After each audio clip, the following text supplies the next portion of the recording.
EFL TV, proudly brought to you by Ferntree Gully Motor Group.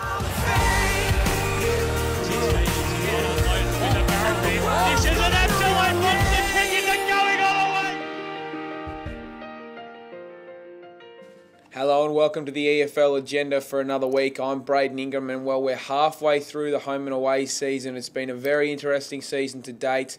I'm alongside Ray Baird. And Ray, so far, what's caught your eye this season, mate? Well, the big thing that caught my eye last weekend was the demise of Noble Park again, after they were so good and outstanding against Baldwin in the Queen's Birthday standalone game, and to get blown out the water by Roval down at Seabeck Oval by 77 points, gee, that I didn't see that coming. I thought Noble Park would have got over Roval. Yeah, I think we thought they'd turned the corner after that game, hadn't they, Ray? They came out, they really put Baldwin to the sword, especially in that second quarter. But just in the end, now this makes finals really hard for them. It certainly does, and we know the old cliche, a week's a long time in football, and gee, Noble Park, they went from chocolates to boiled lollies in a short period of time. That's right. But look, they got a huge game this week. They come up against East Ringwood. It's a chance for them to bounce back because East Ringwood are around about the same position as Noble Park are. So it'll be an interesting game, that one.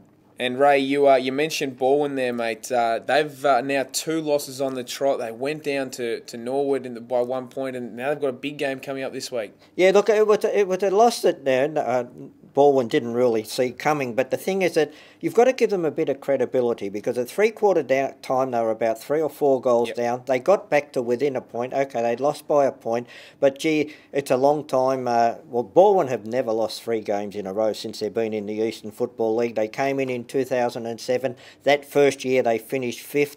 They lost 2 in a row in that season, but they hadn't lost 2 in a row up until last Saturday. Every year they've been in the EFL, they've made finals. I expect Baldwin to bounce back. Look, they'll be a top 3 side at the end of the year. There's no problems there. Is it fair to say their dominance is at an end? They've lost 3 games this season. They've now dropped to 3rd place behind Norwood and Blackburn. Or is it just the fact that a couple of injuries, a couple of maybe poor quarters have cost them and they're certainly not too far from their best? I would say it's more than a couple of injuries. Baldwin have had 2 previous seasons where they've gone through basically without an injury. This year they've been hit by a lot of injuries. It's been an ongoing injuries all the time, and players have only been out for 2 or 3 weeks, but it's been very disruptive to their side.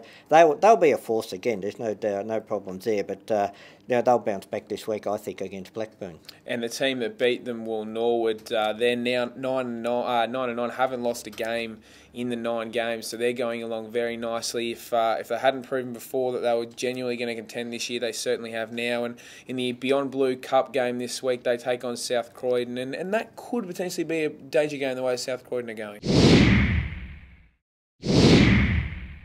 Ray, Division 2 time now, and there were 2 important games last week inside the top 4 as well, or for that battle in the top 4 spots. It was North Ringwood taking on Croydon, and we probably expected a closer game, but in the end, North Ringwood really have established themselves at the top of the ladder. Yeah, a 5-goal victory to North Ringwood there at Quamby Reserve and inflicted Croydon's first defeat for the year. Look, it probably, a lot of people would have predicted that North Ringwood would have won, but I for one thought that the margin was going to be a lot closer. Yeah, I think most of us did. And the other important game was Mulgrave taking on the Waverley Blues. Mulgrave would have expected to win it. Instead, in a low-scoring contest, they went down by 15 points. They would have really given themselves plenty of room to move inside the top 4, and instead now they just shuffled themselves back, and the Waverley Blues have found themselves in contention, haven't they? Yeah, well, look, every week someone's going to find themselves in a shaky position in Division 2, and unfortunately for Mulgrave, it's them this week. They had won their previous 2 games, and taking on a Waverley Blues side down at Mulgrave,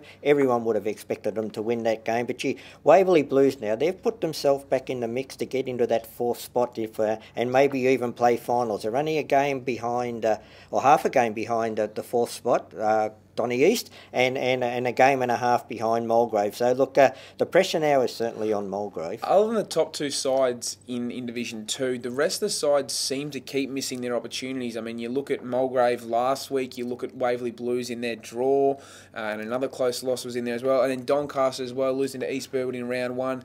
teams just don't seem to be taking the opportunity. It's almost as if they don't really want to be in finals, and we know they do. A lot of that's because of the closeness of the competition. Yep. As we said, look, there's probably the top two teams are a little bit better, 5-10% better than the rest of the competition, but the rest, you could throw a blanket over all the other sides, probably not East Burwood at the bottom, but all the other sides, they're all round about, on their day, they can beat anybody. Yeah, and you say that, and no more does it apply to the Waverley Blues Croydon this week. If Waverley Blues really want to assert themselves, they have the opportunity. That'll certainly be an interesting game. Croydon hosting that one this week.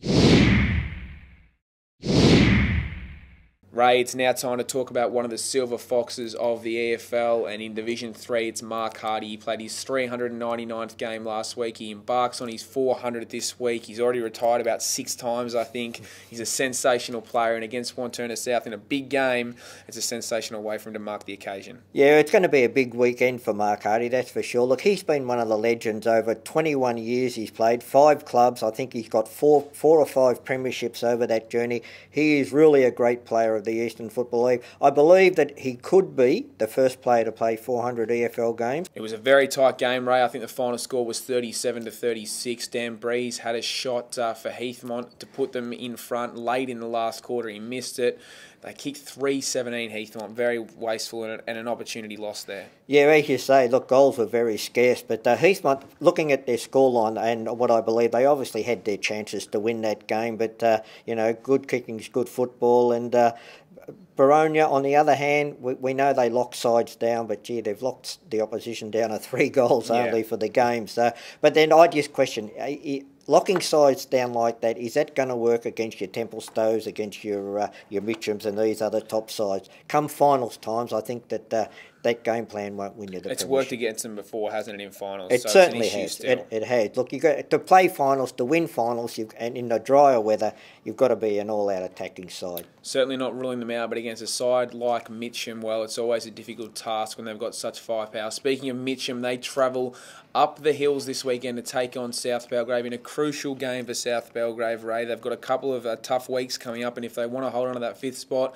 they need a win in the next few weeks. Yeah, look, they've got a very tough next 3 weeks. They've got Mitcham this week, they've got Baronia the week after, and they've got Templestowe. Now, if they're going to hang on to that spot, they've got to win 2 of those 3 games. Otherwise, they've got the Basin breathing down their neck, and they play the Basin the week after those 3. So it's going to be a very interesting next month for the South Belgrave Football Club. And up at South Belgrave Reserve, they'll look to probably, on that smaller ground, really cramp down on those Mitcham forwards and try and keep them contained. But it's just always a difficult task on any ground. Well, the trouble with Mitcham is they've got so many good forwards. Yeah. You can shut 2 or 3 of them down, but there's another 2 or 3 that bob up. But look, it's up to South Belgrave. Their destiny's in their own hand. As we said, over the next month, if they can play some good football, they'll play finals. If they can't, well, I think that they're going to be unfortunate and miss out. Certainly looking forward to some big matchups in Division 3 this week.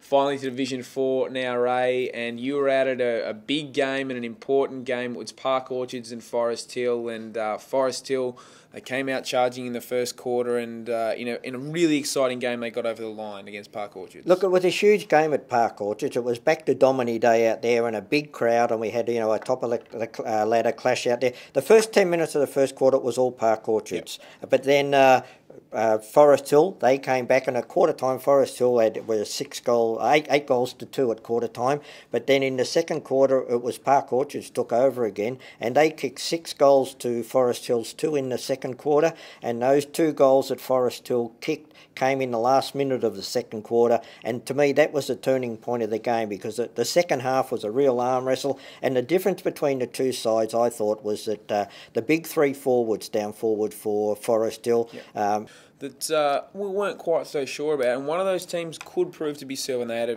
huge win over Surrey Park. It's the only way to describe it last weekend. They now take on Warrandyte at Warrandyte Reserve, and Warrandyte have had a couple of handy ins, just your lazy Glenn Archer and your Campbell Brown. They could do some damage to the Sylvan side, couldn't they, Ray? Well, that's going to be a huge challenge for Sylvan out there. As you said, with Campbell Brown and Glenn Archer, they've probably got about 3,000 AFL games between the 2 of them there. But no, look, at Sylvan, though, I said, they've been doing what they've had to do. They haven't blown sides out of the water, and what do? They come out and they blow Surrey Park, completely out of the water. But that's Surrey Park, a bottom side.